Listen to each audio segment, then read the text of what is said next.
Olá, alunos! Nós vamos abordar hoje a nossa aula de História,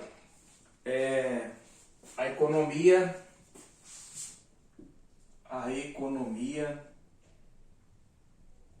mundial na década de 70.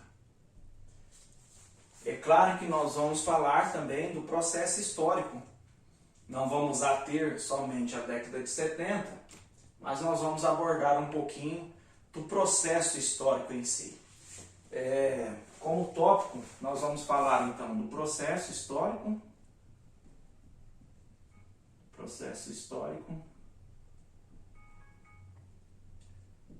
e também do Plano Marshall. Nós vamos ver o que foi esse plano, algumas características desse plano. O Plano Marshall. E por último, nós vamos abordar então também a crise do petróleo, que está dentro desse contexto da década de 70. Essa crise se deu em 1973 e a outra se deu em 1979. Tá? Então são alguns dos assuntos que nós vamos abordar aqui, ok? A economia mundial, nós vamos falar um pouquinho sobre, deixa eu só apagar aqui, o Plano Marshall. Ok? Beleza. Nós vamos falar um pouquinho então da economia mundial na década de 70, mas para isso nós precisamos retroceder um pouquinho no processo histórico. Nós percebemos que tudo em história é a questão de processo. Nada é um fato estático, definido em um só momento. Nós vamos perceber que após a Segunda Guerra Mundial, há um restabelecer das economias. Há uma busca pelo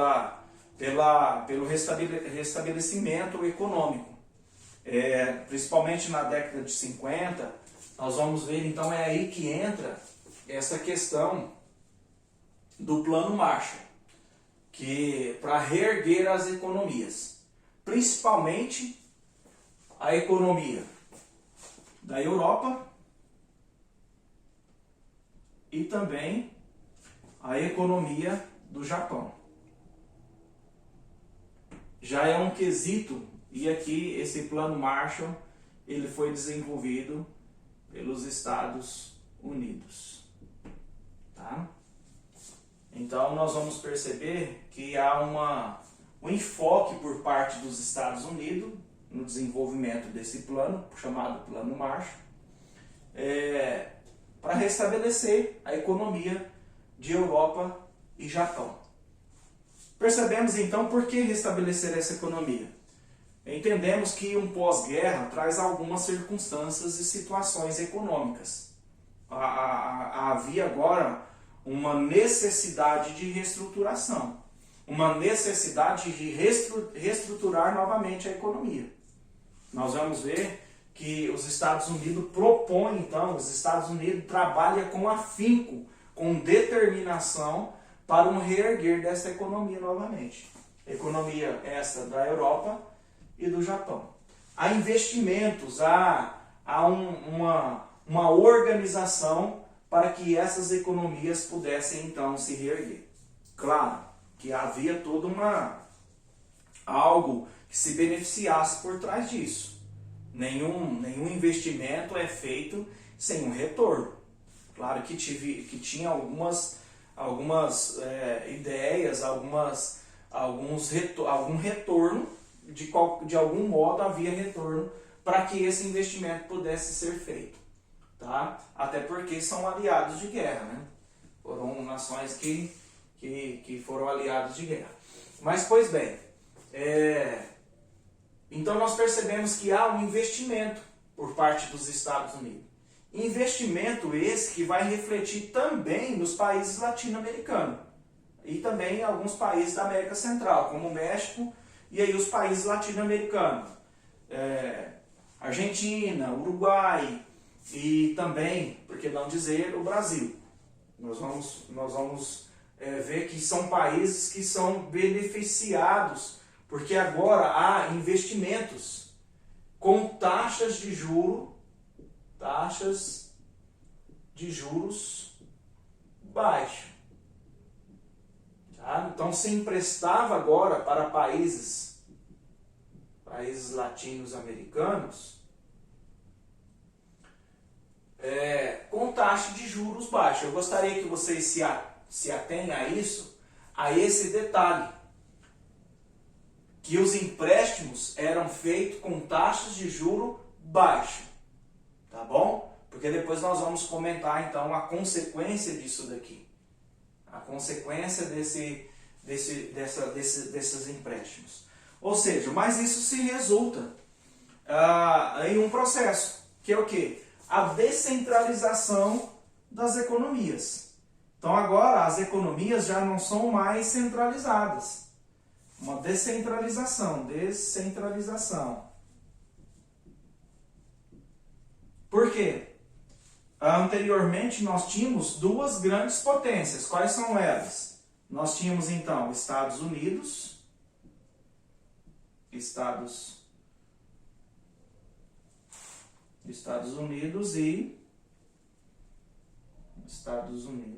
e União Soviética.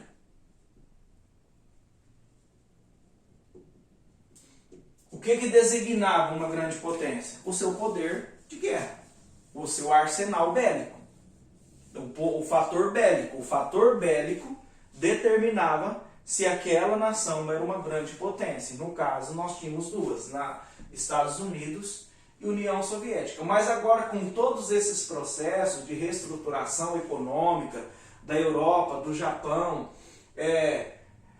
empréstimo sendo feito com taxas muito baixas de juros para os países latino-americanos, nós percebemos agora que as economias estão sendo descentralizadas. Já não temos mais uma centralidade de economia. Isso são efeitos da então chamada globalização.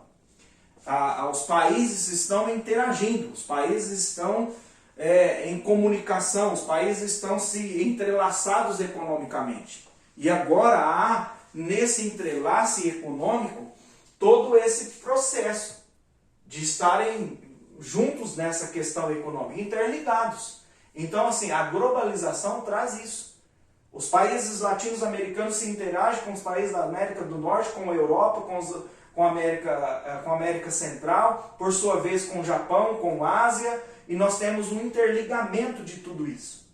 E agora, a economia deixa de ser centralizada e passa a ser descentralizada. Ou seja, a dependência econômica está em todo o âmbito de uma maneira geral.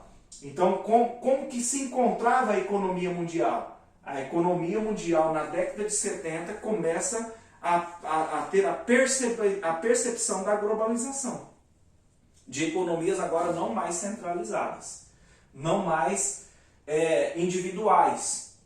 Uma economia depende de uma outra economia. Tá? Então nós abordamos aí um pouquinho sobre essa estratégia do plano desenvolvido pelos Estados Unidos para uma recuperação da economia de Japão e Estados Unidos, tendo reflexo também nos países latino-americanos, com investimentos, com empréstimos a juros baixíssimos, a juros quase que inegáveis de se a obter, porque de fato a taxa de juros era muito baixa, tá bom? Então nós finalizamos aqui toda essa questão do processo histórico que eu comentei com vocês, que um processo depende do outro, e também o plano Marshall. Vamos falar um pouquinho agora da crise do petróleo de 1973. Foi onde aconteceu a primeira crise. O petróleo, então, essa substância, essa questão indispensável para essa geração, para essa sociedade, para esse ponto, né, para essa economia agora na década de 70, dependendo totalmente do petróleo. Por que dependente? Por quê? Porque nós temos automóveis, nós temos fábricas, nós temos indústrias que tudo movia pelo petróleo. É claro que também nós não podemos negar a questão do carvão, mas as fábricas passam de usar esta fontes de energia agora do carvão passando para o petróleo. Então o petróleo tinha um papel fundamental. O petróleo tinha um papel fundamental na questão do crescimento econômico, principalmente no processo de industrialização. Tá? Então nós temos a primeira crise. Qual que foi o afinco dessa crise? Eu vou colocar para vocês aqui nessa parte de baixo. Nós vamos ater agora a essa questão da crise, o porquê da crise, o estopim da crise, o porquê que surgiu a crise no setor petroleiro. Nós temos então o aumento do preço, valor do barril de petróleo. Então esse foi o motivo, a razão, o custo, né? O estopim, por que se sucedeu essa crise no setor petroleiro? Por conta do preço, do valor, o aumento, esse aumento abusivo, do valor do barril do petróleo. Do dia para a noite, o valor do barril do petróleo se torna um valor abusivo, sem explicação, sem precedentes, não há precedentes. E então nós temos então essa primeira crise. A crise ela é gerada, o estopim com o aumento do valor do barril, e daí nós percebemos, gente, que há uma insatisfação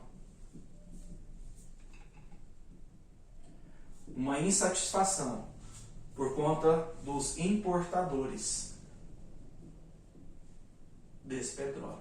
Ou seja, quem compra o petróleo é insatisfeito com esse aumento. Claro, essa insatisfação gera efeitos, porque agora nós temos importadores dependentes desse petróleo e muitos países desses não têm reservas petrolíferas, não produz petróleo, é totalmente dependente de petróleo. Então o que nós vamos perceber? Que essa insatisfação gera alguns efeitos.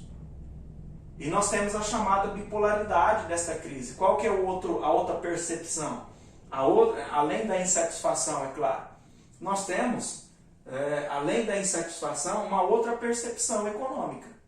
Porque agora se via que há uma questão econômica influente para determinar uma grande potência ou não.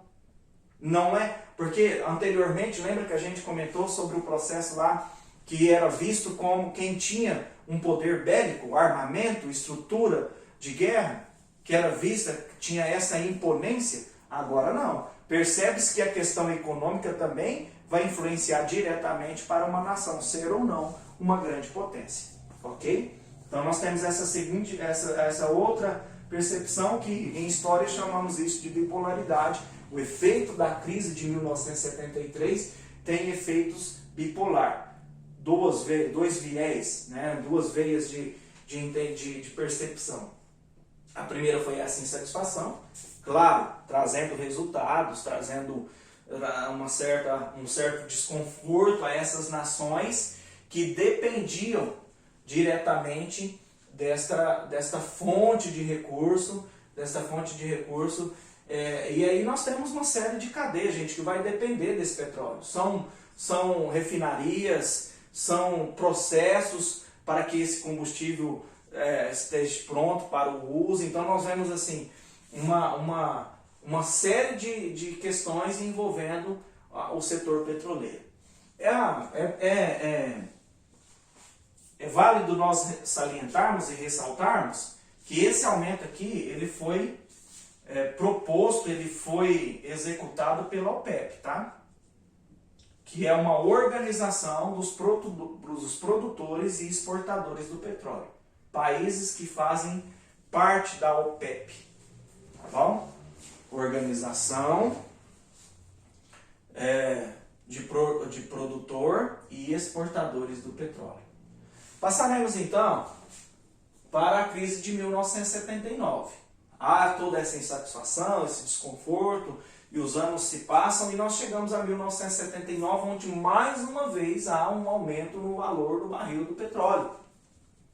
Agora, esta crise e o setor petroleiro entra em crise, porque deixa de exportar mais, deixa de vender, consequentemente tem que produzir menos e toda uma série. E olha só, gente, que nós estamos dentro de um processo de crescimento econômico, de reestruturação econômica. Nós vemos o Plano Marshall, nós vemos toda essa estrutura das economias. Claro que os países latino-americanos também são beneficiados e há o seu crescimento, né? Claro que tudo isso faz parte. Então nós vamos perceber que essa outra crise de 1979, agora ela traz algumas reações mais enérgicas. Algumas situações que vão com mais energia, energicamente. Por quê? Lembra que nós falamos que os países pegam dinheiro a juro muito baixo? Uma das reações dessa crise de 1979 entra em crise, sabe por quê? Uma das reações é o aumento na taxa de juros. Então, quem pegou dinheiro emprestado, quem pegou recurso emprestado, quem pegou esse empréstimo com baixíssimo juro, agora, principalmente por parte dos Estados Unidos, ele aumenta e muito a questão da taxa de juros. Então, há um aumento da taxa de juros.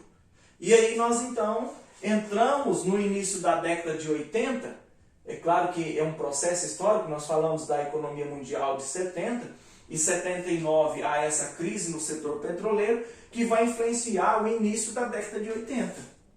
Eu quero finalizar a nossa aula falando desse processo aqui, de 79, porque agora os países que estavam, vamos dizer assim, que reteram recursos com taxa de juros baixa, agora se tornam países com dívidas. Simplesmente endividados. Por quê? Porque é um aumento da taxa de juros. Agora a taxa de juros deixa de ser baixa. E ela é uma taxa de juros alta. E aí alguns países não dão conta de pagar os seus empréstimos. Nós vamos ver que aí há uma série de acontecimentos que desencadeiam por conta dessa reação ao aumento no valor do barril de petróleo. Olha só o processo. Né? Olha só o processo. O processo histórico acontecendo.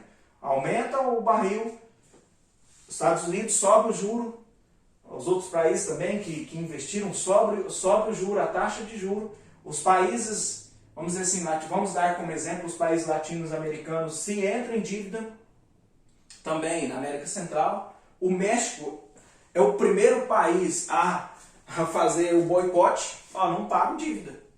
Há um boicote por conta do México, isso serve de exemplo para outros países, e a dívida se torna impagável, negociável ou não pagável mais, não se paga mais a dívida. Aí nós temos uma série de ocorrências que nós vamos ter o FMI, né, ao recorrer desses países ao FMI para se pagar a dívida.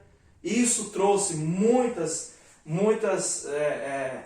evidências disso, isso trouxe um reflexo de todo esse processo. Qual que é o reflexo? Desemprego, desestruturação econômica, e todos esses outros detalhes. Então nós percebemos assim, finalizamos a nossa aula dizendo sobre isso. O processo histórico finaliza então de 1979 com todos esses retrocessos na economia mundial. Ok? Muito obrigado a todos os alunos. Esse foi o final da nossa aula.